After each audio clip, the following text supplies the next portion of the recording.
We are so excited to be here with you today. Joyce and I have been doing a little pre-game chit-chat. That's right.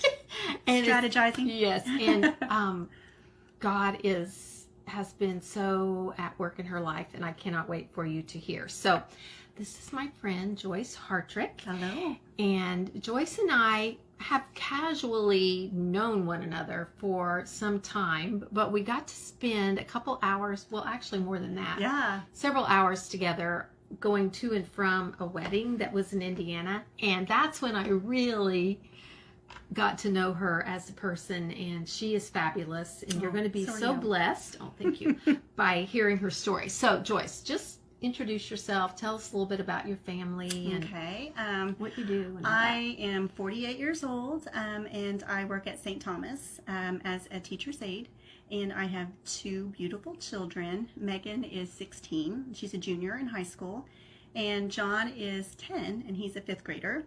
And I actually come from a very large Catholic family. Tell how many. I have 10 sisters and 3 brothers, and I also have an identical twin sister. So there's a lot of us. A lot of us in my family, for sure. So a lot of you, if you don't know me, you probably know one of my siblings. Yeah, so, and your last name was? Was Volk. She was a Volk. Tell me again, how many siblings? 10 sisters, 3 brothers, so there's 14 kids. Yep. Then there's no step kids or anything. We're all same mom and dad. So what was that like growing up? Well, it was almost like the first 7 and then the next 7. So what's the age span between you and your oldest? About 20 years. So a different generation. Very much so, yeah. Wow. Yeah. Are your parents still living? My father passed away. My mom is in Lavender Ridge. She has Alzheimer's. Oh my gosh, I forgot that was your mom too, because my mom's there too. Oh, I didn't know that. No, only. Oh, yours is at Olney. Yes. Okay. Yes. Well, there is a pet. That is so that would have been my dad's. It would have been my uncle's wife.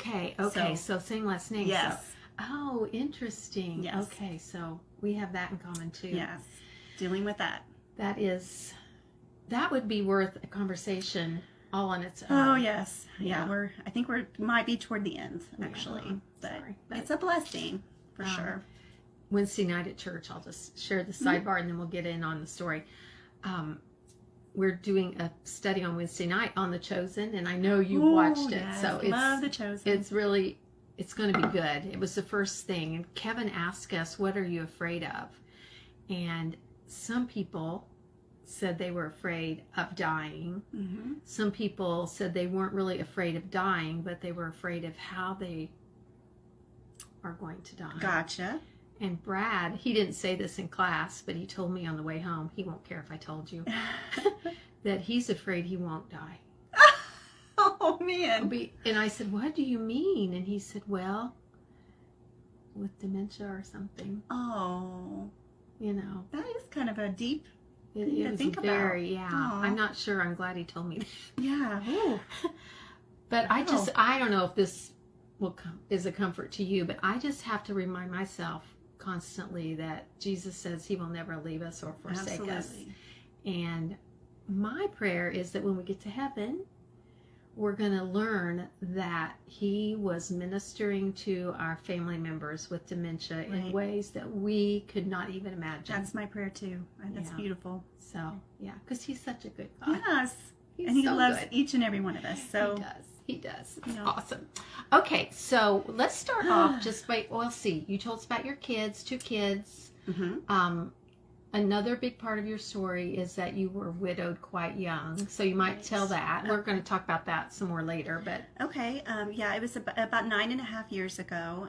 My wonderful late husband was Scott Hartrick, and when we found out he had colon cancer, it was the end stage of colon cancer. So we had about 3 months from the time we found out to the time he passed. And at the time he passed, getting emotional. I'm going to bring this. Sorry, I should have done this. Go ahead. So at the time that he passed, my son was not even a year old. He was only 10 months old. And my daughter was almost 7. So she was in first grade.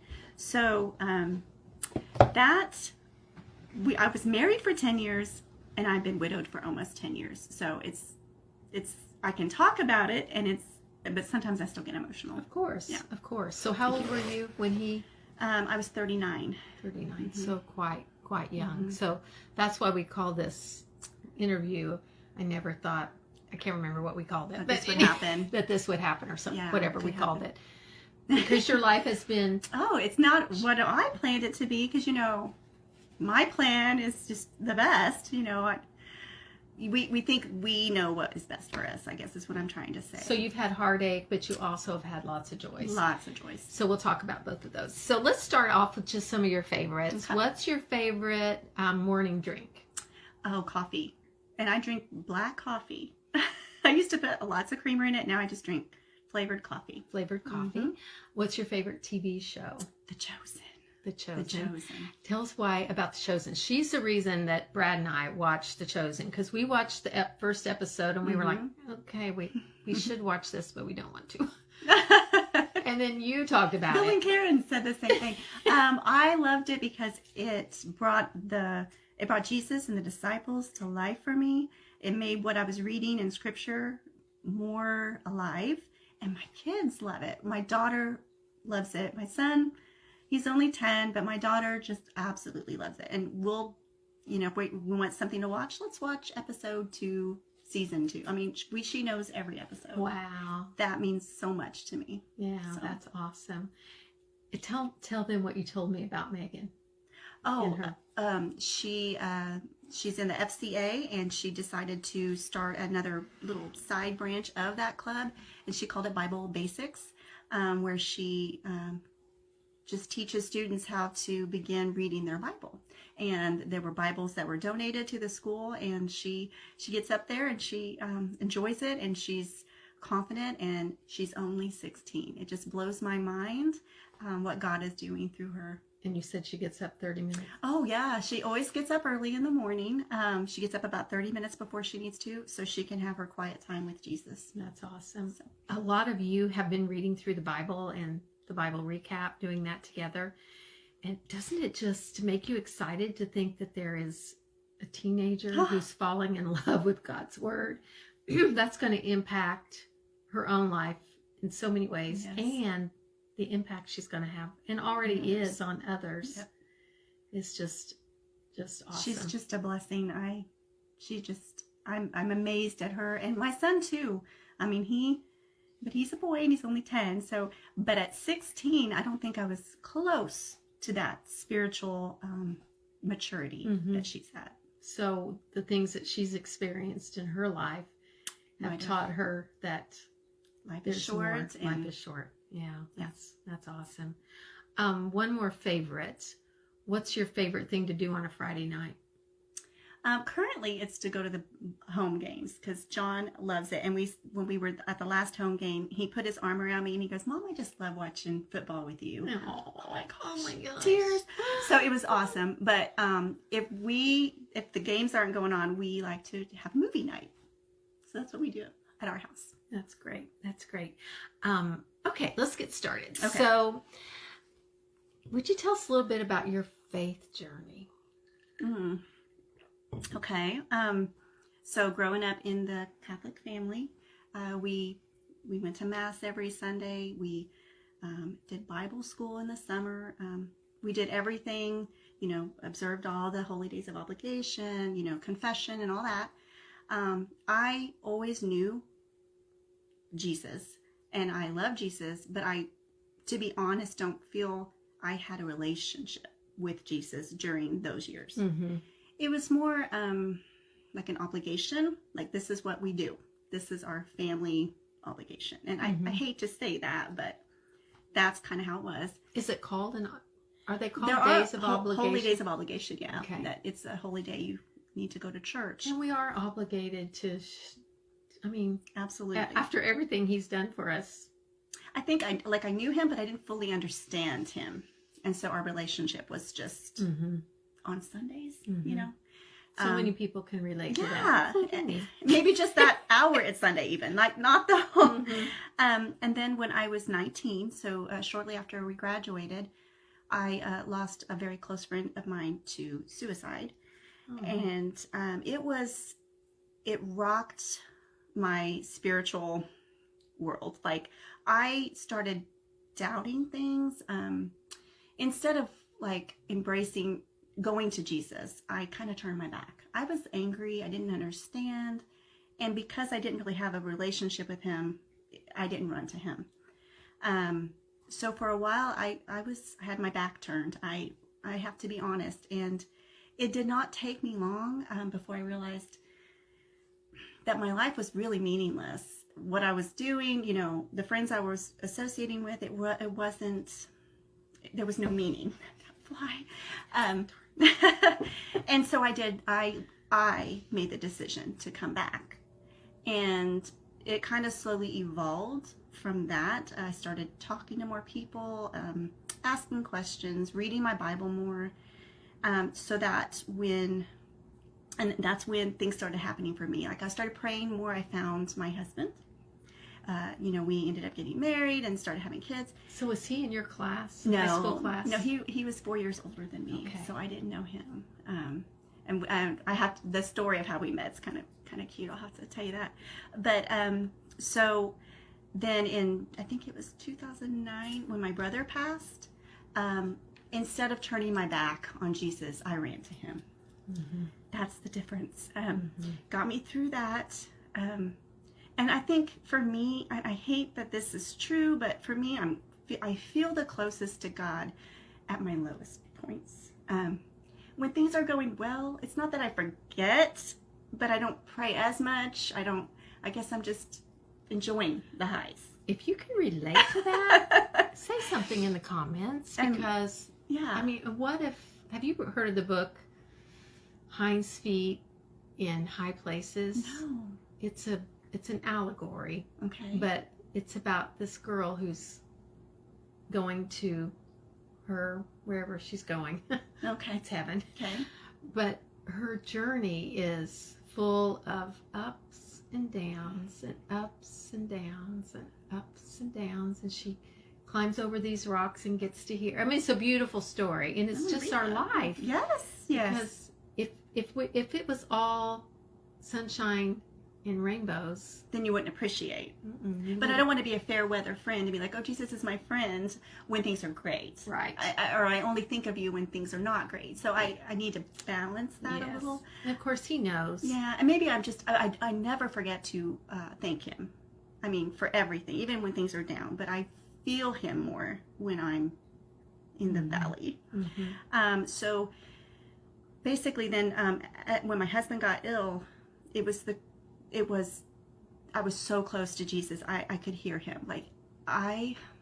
It was wonderful. I could hear him saying, it'll be okay. He took care of you. Yes. And the power of prayer. Like, everyone was praying for us. And I believe in the power of prayer. And I believe that there's power in the name of Jesus. And although the prayers for him to be healed here on earth did not happen, he is healed. Mm-hmm. God just chose a different way. Right. But those prayers gave me this peace. It's a peace that passes understanding. I can't explain it. It was just, and Scott too. I can't imagine what he went through, what he thought, but he was peaceful. Mm-hmm. So I know that. So he knew the Lord too. He did. So I'll see him again. Yeah. Yeah. So. And isn't it interesting to think that maybe maybe it's very thin.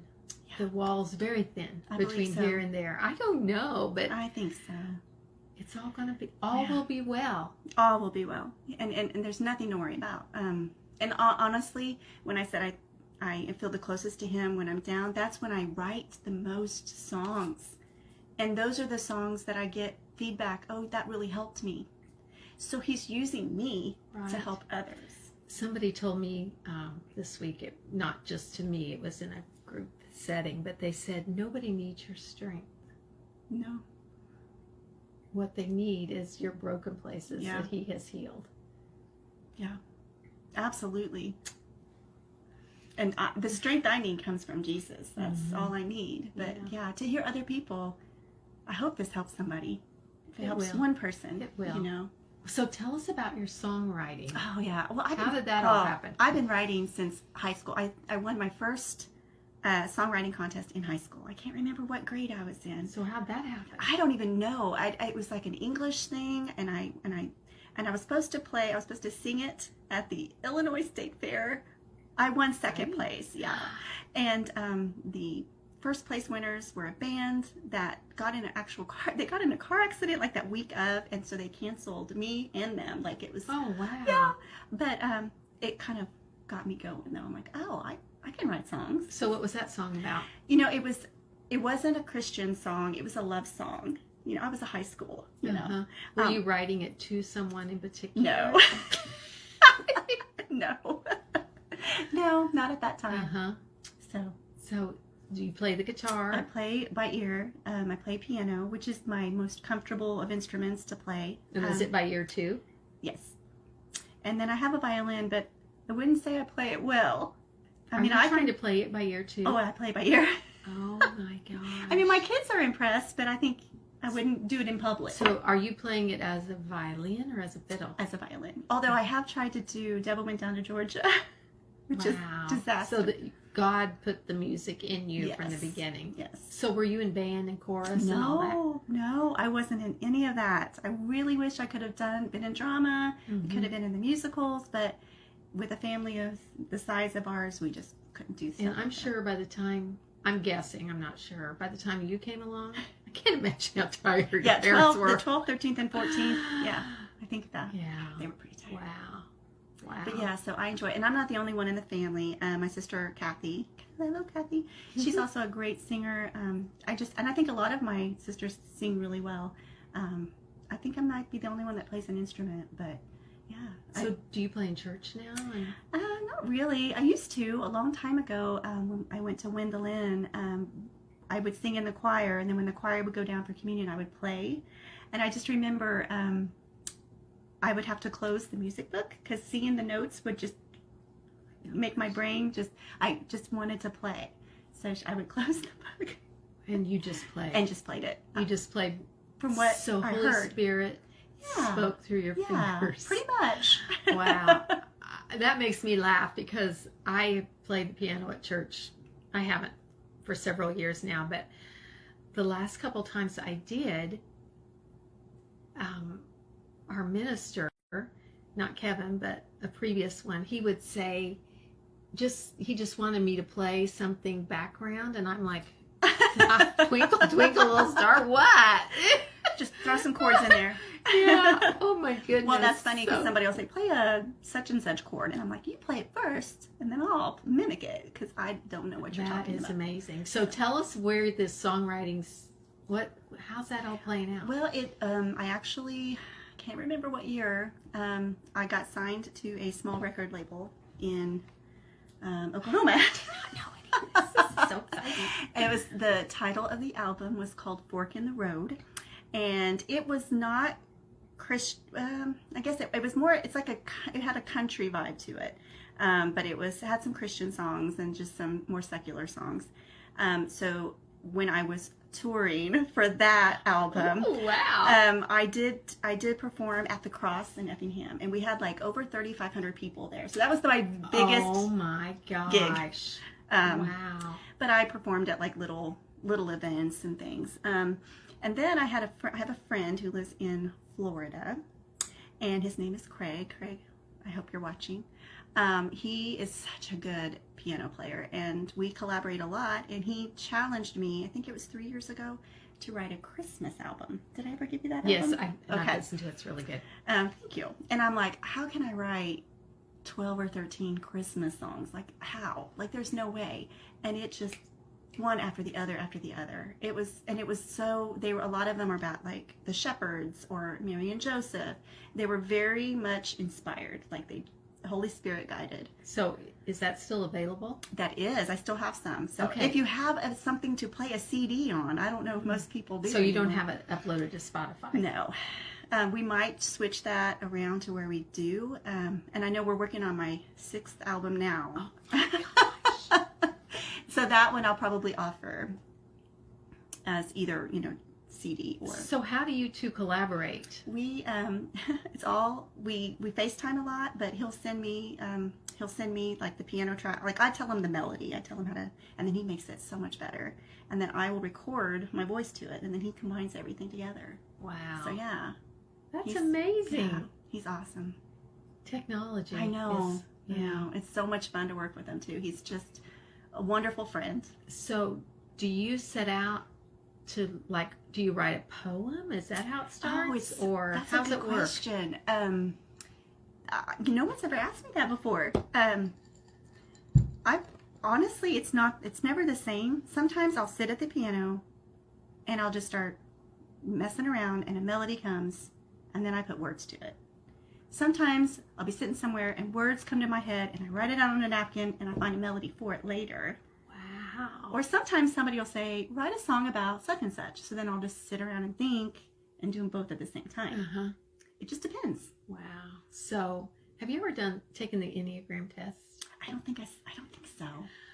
I wonder, a lot of, from what I've read and studied about it, a lot of musicians and creative people are 4s on the Enneagram. Really? They feel, have lots of feelings. And so how is songwriting a creative outlet for you to get your feeling? How's that work? Because I've never felt compelled at all to write a song. Really? Mm-hmm. Okay, so for me, it is therapy.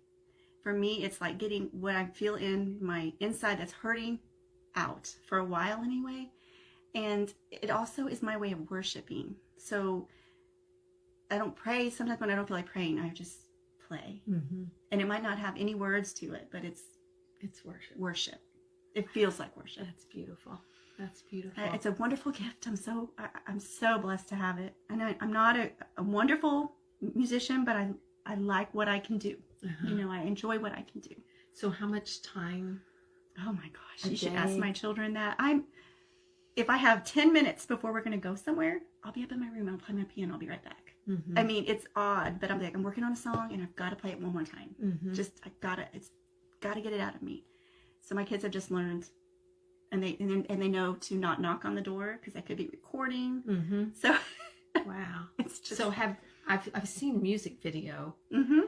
that your kids run to. So nice, so nice. Thank you. How's the music video work? That would be a Megan question because she's more technical, but we just use an app and add our music to it, and then I lip sync to the actual recording, and then we have to get it all lined up to where it looks right. Oh wow, it's a process. Wow. So you're working on an album now, you said? Yeah, I have 25 songs. We're trying to narrow down to 12 or 13 that we want to put on the album. And then we are working on the background. Is there a theme for this one? It comes to me after I find the 12.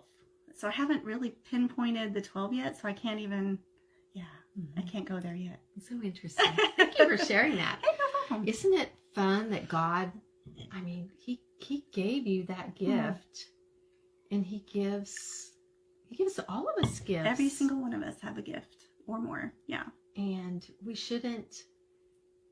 Did it take you a while to acknowledge and accept that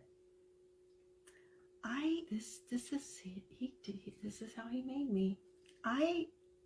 It's all I've ever really known. I remember as a little kid, if we went somewhere and there was a piano, I was mesmerized by that piano.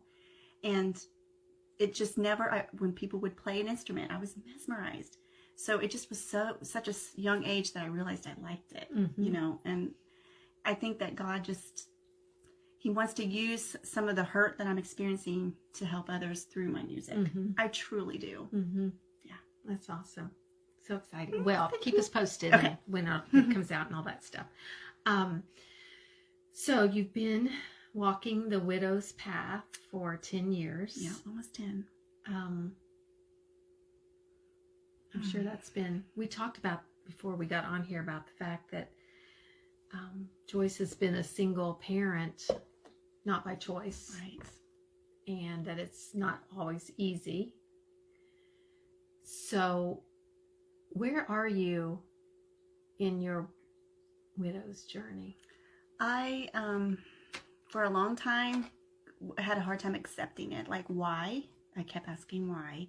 But I feel strong. I miss him every day, especially when I have to make decisions, and it is a struggle when I worry that maybe they need that male figure.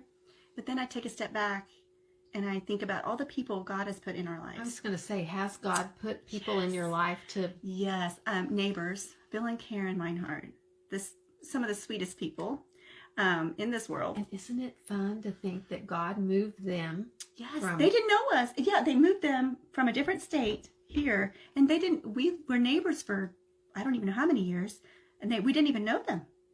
And then after it happened, they're like their family. Uh-huh. So he's had that, and cousins and uncles and other classmates. Their dads have kind of stepped up and helped him with some questions about things that I've never Googled so much in my life, being a single mom. Like I try to figure things out first before I call in help. Like even plumbing and things like that. Like I definitely, because I want my children to see that, you can be strong and you can be independent.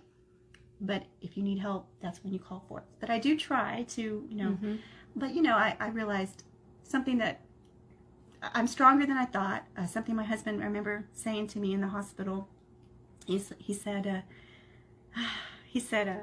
you're going to have to move. And I'm like, why? And he's like, well, there's no way you're going to be able to keep up the yard, keep up the laundry. But do you still live where you? I still live there. And guess who does the laundry? Guess who does the yard?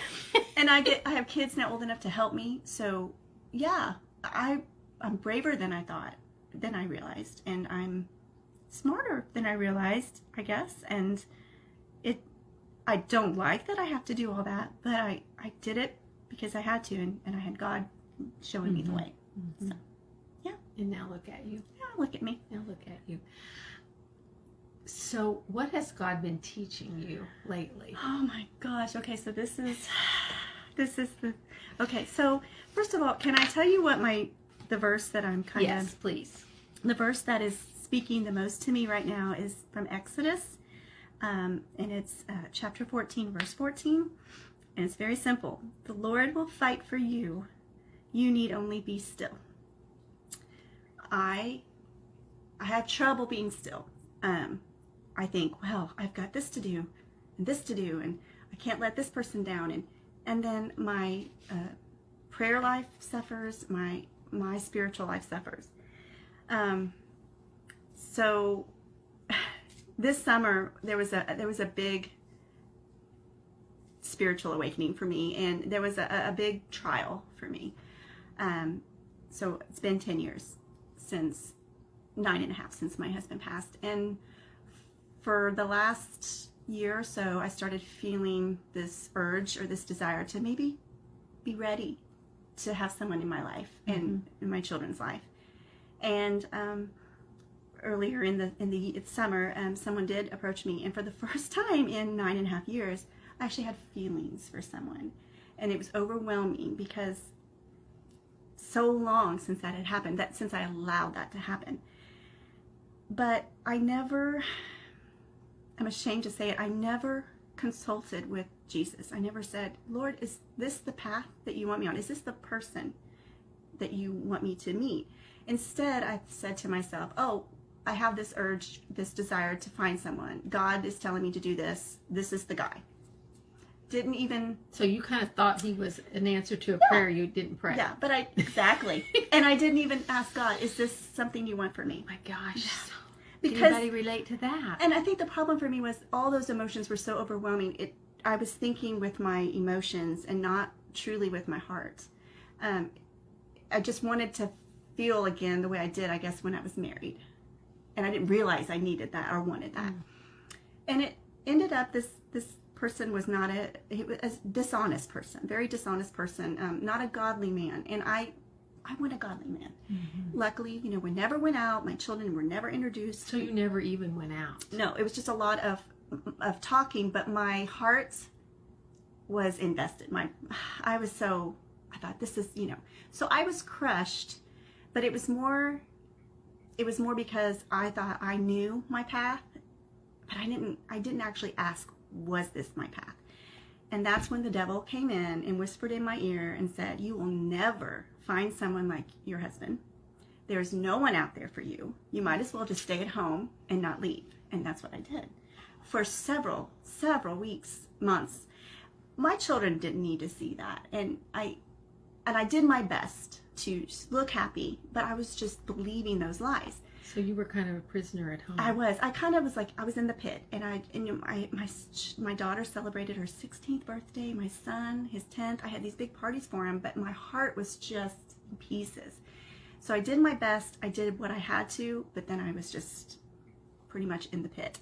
But I had some friends, that prayed for me, that talked with me. I actually went to see a counselor because I thought, it's been 10 years and there's some emotions I need to work through. Mm-hmm. And when I came out of that pit, I realized what God was trying to tell me. First of all, it goes with this verse. You were not still and you did not listen. That urge, that desire to get out, that was from God. But he was trying to tell me, your kids are old enough now. They're more self-sufficient. They don't need you as much. But I need you to be the hands and feet. Mm-hmm. To be the hands and feet of Christ. I need you to show your kids how to serve. How to share the good news. And I need you to broaden your horizons and get more people in your community of friends. Wow. But I heard it as, you need to find someone to be there for you and your kids. And that could be his plan, but that's not for me to decide. He might be saying, never, you had that, or he might be saying, not yet. Mm-hmm. But my job is to sit there, listen, and obey, and know that his plan, no matter what, is better than anything I could dream of. Anything. Wow. That's what he taught me. And he also taught me to be more thankful, because I look at the marriage I had. It was awesome. It had its problems, but it was awesome. I had a wonderful husband who loved me, and I loved him. There was no dishonesty. There was just love. And there are people that never get to experience that, and I got to. So, and also I have kids.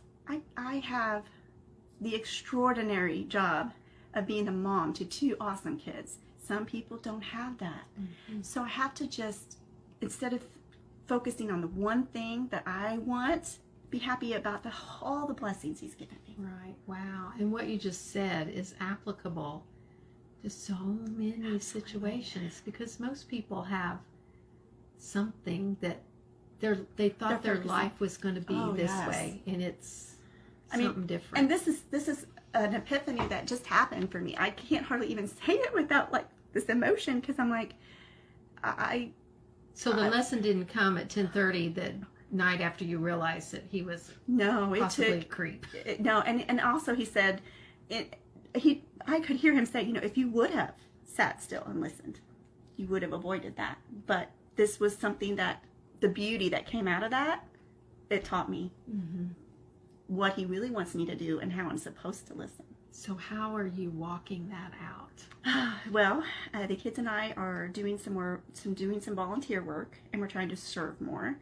And I'm trying to get out of my comfort zone, meet new people. And I don't mean meet new people to, date. I just mean I'd like to make new friends and just get more of a community out there. And that kind of goes with this book too that I was going to talk to you about. But it's just not sitting at home and feeling sorry for myself. I think I was so busy raising my kids, and now that they're not needing me as much, I didn't know what to do. Yeah, and you can see that parenthood, I mean, you're always a parent. Right. But the day-to-day parenting does have an ending. It does. And you can see it. I can see it on the horizon. Mm-hmm. Yeah. Back when we were raising our kids, there was a book that came out, and of course I can't remember the name of it, but it was about the stages of life. Mm-hmm. And what stood out to me from that book was that once your oldest child kind of determines where you are in things, and once your oldest child you start to see, they are going to go out in the world on their own. It kind of changes. Oh yeah. It makes you realize, I need a life Absolutely. that doesn't But don't you beyond think? them. But don't you think that you should not make your kids your life, though? I mean, because your responsibility is to raise them to go. Right. You don't want them to go far. Right. Yeah, you raise them to be independent. Yes, and, that's what God and wants you then to do. when And to it's- meet. Yeah, another. and when it's time for it to happen, it's like, oh, No, don't let it happen. There is nothing sweeter than a 9-year-old boy. But they have to become men, know. and a lot of times that means they Yes, separate from exactly. their mom. Just the last home game when he put his arm around me and said, "Mom, I really like watching football with you." I'm like, soak that up. I just don't ever want that to end. Right. And as a mom of 3 boys, your relationship changes, but it's still good. Good. That's It's good to know. fun to watch them as dads, men and dads and productive citizens, and you know, you they did still your job. love their mom. Absolutely. They just might not tell you all, Oh, great. or maybe they will. Oh gosh! So tell us the verse again. Okay, the verse is Exodus chapter 14, verse 14, and the Lord will fight for you. You need only be still. So being still. Be still and listen, and then obey. Yeah. Especially if you don't like what you're hearing. Yeah. But you still got to obey. Wow. Wow. So were you a part of a circle of course, as such a young widow, you were in a group by yourself, probably. I did not really know of anyone else and also I had a baby and a first grader, and I just wanted to get through the day and raise them, get through, each day. I had some anxiety. I was afraid to leave them. What if I got in a car accident? Yeah. So I very seldom left my kids at all, actually, for many, many years. Like if I went somewhere, they went with me. Maybe that wasn't the healthiest, but I just couldn't. I didn't want to go anywhere. Right. And a lot of my friends were married with kids, and they weren't going places. Right. Yeah. So for a long time, it was just, I think that's why it was such a hard thing to process this summer, because it was like all of a sudden these feelings and these, what I wanted to do was just kind of crushed. And it was like, I didn't even know I wanted to do that. So yeah, it was hard. It's really difficult. Just from watching different people, it's really hard to find somebody. You've probably watched, there's some shows on Netflix and documentaries, Tinder, something or other, and yeah. And see, the thing for me is, in this 9.5 years, there are people that have married and divorced several times during that span, or been widowed and remarried during that span, and I'm just not one of those people. I'm not. It has to be the God one. thing. It has to be the one. And The one. I look at it, God gave me the one, and when it was time for him to go home, God might say, okay, that's the only one. Or he might say, here, this is another situation for you. But I can't dwell on that, and no matter what I think, what he thinks and what he does is more important. His plan's more important. Right. And wow, realizing that his ways are the best. Yeah. But I still have days where I'm like, somebody, text somebody, please pray for me, because I'm feeling very down today. And I can't, all these things I'm saying that I know are not lifting me up. Right. And I need some more prayers. So. Right. Well, that's why we're supposed to be living in community. Absolutely. He made the church. The church was his good idea. Right. How could you do it without support? I don't know. No, I couldn't have done it. I distinctly remember, I don't remember how long it was after all the services, but it was a morning. I was drinking my coffee in the kitchen. The baby hadn't woke up yet. John hadn't woke up yet. Hadn't woke Megan for school yet. And I remember thinking, how am I going to do this? And in the blink of an eye, it's been almost 10 years. And I did it with friends and family and God. And there's no other way I could have. Yeah. Yeah. Yeah. And that is true no matter what hard circumstance you're facing. Yeah. A lot of people have the wrong idea about God. I was listening to something on the radio this morning, and it was about how even people in the church, their first idea about God is not love. Oh, really? It's judgment. And that he's out to get you, and that he's sitting up there. This is my interpretation with the clipboard, because this is kind of what I used to think. That he was, like, how's she doing today? Oh, that's a scary way to live. Ugh, yeah, that's horrible. Yeah, I mean, whenever I feel that way, I just have to remind myself that he sent his only son to die for us. What greater love is that? Right. So, no, I would not want to live thinking that that's the kind of God that I serve. Or can you imagine thinking that you had to be in charge, that your acts, you were controlling things. I mean, we are. Our decisions have consequences, right. but just being able to trust that you're just do the next right thing. Right. The next right thing. You don't have to be perfect. You don't have to be perfect. Because we can't be. My goodness. Thank you. Yes, thank you, Lord. Okay, so what would you say? Well, one of the questions I wanted to ask you was, what is the most important lesson you've learned in life? But I think we've pretty much covered that. Yes. Is there anything else that you want to add? No, I think it's just, for me, it's like I cannot plan my own life. I have to just let God follow the plan that God has for me. And that was including losing my husband. So what are you reading now? I am reading this book that Karen Meinhardt gifted me. It's called Joining Jesus as a Family. And Maybe you can hold it up. Greg Fink and Susan Fink. It's an awesome, awesome book. It's about how to raise your children to follow Jesus, and how you follow Jesus is a direct effect on how they will when they get older. And for instance, like if I only went to church on Sundays, never talked about Jesus during the rest of the week, didn't make that a priority, that's how they're going to more than likely be as adults. And the book says that, I didn't realize this, that 70% of kids, 70% of kids, when they get to the college level, leave the church. And it breaks. I know. Your heart, I was like, as a grandma, it makes me want to cry. So they're talking about why that happens, and I love how they say it. It's like, and we were talking about this.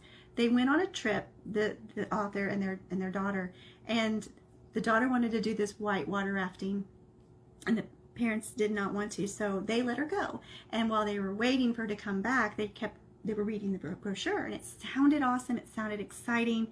They were bored, so they read it again. They read it several times, and by the third, fourth time, it just was kind of boring. It's like it was exciting at first, and now it's boring. And that's kind of how it is. If you only go to do the church stuff, and you go to the potlucks, and you do your Bible, you know your Bible stories, that's great. But after a while, it gets boring, and you're not on the ride, which is following Jesus in your everyday life, showing others Jesus, administering to them, just being a servant, helping others find Jesus. If you're not doing that in conjunction with that, it's going to get boring and you will leave. So this book is teaching parents how to teach their children how to be good followers. I just find it so interesting. Yeah, that is fascinating. So we also were talking about the fact that in a study that I've been involved in, we talked about that we are apprentices of Jesus, that we need to be studying noticing in the Gospels how Jesus interacted with people, and it tells us, I think it's in Matthew, isn't it Matthew? To go and make disciples, yes, baptizing them in the name of the Father, Son. I think so. Yeah. Anyway, to go and tell people about Jesus, but then the making disciples, and how can you make a disciple if you've never become a disciple yourself? So how to be intentional about that. And that's one of the things that I regret about my own parenting. I mean, we had our kids in church all the time. Right. But I read my Bible, but I didn't fall in love with my Bible until they were, Brock might have still been home, but you might not have had time, though. Right, too. right. I mean, I know that sounds bad. Yeah. Because we need to make time. But I agree. I mean, I'm later in life before I finally realized the Bible reading is important. Right. And I didn't, I just assumed that they would learn what they needed to know from Sunday school and youth group and all that. I kind of pawned that off on other people. And now I wish that I had been more intentional. But you can still with grandchildren, with neighbors' kids. I mean, this book I think is not just for parents. It's for anyone that has any kind of interaction with youth. Yeah. You can show Jesus to anyone. We all should be having some interaction with youth, right? True. Yes, absolutely. Yeah, because wow, so interesting. And like you said, you go and you get baptized, but then it's like some people don't have any more further instruction. You need to show them how to keep going. Show them how to read the Bible. Show them how to, interact and help get them involved. Because otherwise, that flame, that drive, goes out. Mm-hmm. Yeah. And it's boring. Right. And the Christian life is not boring. No, it's not. It's absolutely not. Not boring at all. No. Okay. So, what would you do if you weren't afraid? I was thinking about that. If I wasn't afraid, I would definitely do more with my music, but I feel like since I play by ear, I'm not good enough. And as I'm getting older, I'm like, oh, do I really have the talent anymore? So I think if I wasn't afraid of those things, I'd go for it. But something else, I think a motivational type speaker would be something I wouldn't mind doing. For widows or something that I know about, I don't know but then I tell myself, well, I don't know if I'm really qualified for that. So that's a fear. Okay. Even though I've gone through it. Right. The enemy has come to kill, steal, and destroy. Absolutely. And who better to help others on the same journey you're on than someone who has been on the journey? True. So maybe do some kind of widower type meetings or something would be, I never thought I would ever say that. Mm-hmm. And look at you. I know, right? So there you go. If you're looking for a speaker from someone who's experienced some trials, there you go. If you weren't afraid about your music and you didn't listen to the thoughts that I'm too old, I'm all that. And if you did not say that and you thought for such a time as this, what would you do? I think I would be playing live more. I would be, and I don't mean, I want to do because my stuff is Christian. I want to introduce Christian songs to people that don't normally hear it. Like at festivals and things, or even at, like the wineries where they have, you never see Christian music. And why do you suppose that I don't know, but I think I could make it good and get people interested. So what steps would you need to take to make that happen? I think I would want to get a band together, and a really good band with lots of good musicians and not just me singing, and just lots of instruments. And that would be my dream. Just to have this, I went to see a band not too long ago, and I think they're called Superbad. They had, piano in it. They had trumpets. They had, they had everything in this band, and it was awesome. It was a show. And I think there's a lot of contemporary Christian music that's so good. I think people would be surprised, and I think they would like it. I think they would too, because it speaks to your heart, because it's truth. A lot of what you hear in music is not true. No, and I think they need to hear it. So, getting a band together and all that. Oh, at my age. See, that's the devil. Yeah, So, what could you do before you got to the stage of I don't know. Having I a guess big I could start with maybe Facebook and say, this is an idea I have. Does anyone know of anyone that might be interested? And, get some conversations going and have some people come and show me how they're, if they're interested, and show me how they play. And I don't want to be the one in charge. I want this to be a Have you ever gone to an open mic night anywhere? I haven't, because and the reason is I like to sing, but I don't like to sing and play at the same time. Like, I do it on my YouTube channel a lot, but it's pre-recorded, so if I make a mistake, it's no big deal. I can just start, hit delete and start over. But to do it, I think that would be harder for me. Yeah. Because I really am not that skilled at guitar. And if you're going to do open mic, you're going to have to bring your guitar. Like, I'm okay, but I'm not. Yeah. Well, here's what I've learned. Your brain, when you get an idea like that, your brain is going to offer you solutions. Tons of reasons why you shouldn't do it. Oh, okay.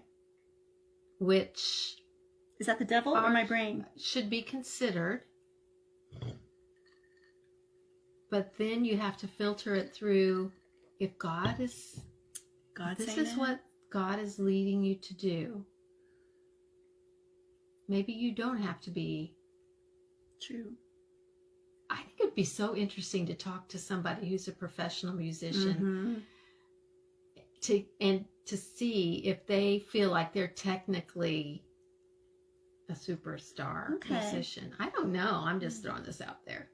Yeah, that's true. If you guys have some encouragement for her, tell us in the comments. Okay, so I'm just going to be watching to see. We have some wineries around here. Yeah, or even like the coffee shop here. I even thought about playing some of my songs. Just I enjoy going places and playing where people are not necessarily watching me. They're listening, kind of background, but they're talking. Yeah. So that's what I enjoy more than.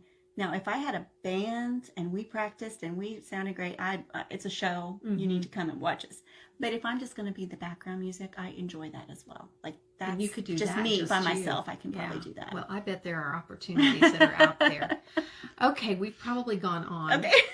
Yeah, this is probably getting long enough. So thank you so much for joining us. You. I think you're such a sweet person. It was an honor. And thank you for sharing. And I know we talked about some hard things. Yeah, but it was nice to get it out. Yeah. So thank you. Yeah, well, thank you for sharing with us. And we will have Joyce maybe put a link to your YouTube channel in the comments. Okay, sure. And maybe tell us if somebody's interested in your CD. Okay, yeah. How they could get it. Awesome, thank you. And I've never interviewed a songwriter before. So yeah, awesome. I thought about bringing my guitar, and then I'm like, no, I'm going to be so nervous that it's probably not. Hey, and feel free to go live. You could go live in this group and play something for us. Okay. That would be awesome, too. I'll think about it. Okay. Well, it's Friday night. There's a home football game, so I'm guessing that you're going to the game. I am. So enjoy the game. Thank you. I just pray that God just showers you with blessings. And likewise. Thank you. Appreciate it. I love you guys. We love you. I feel like I knew you. Like we've been friends forever. The first time we met. Fun? Love it. That's a God thing. It is. Absolutely. Okay. See you later, everybody.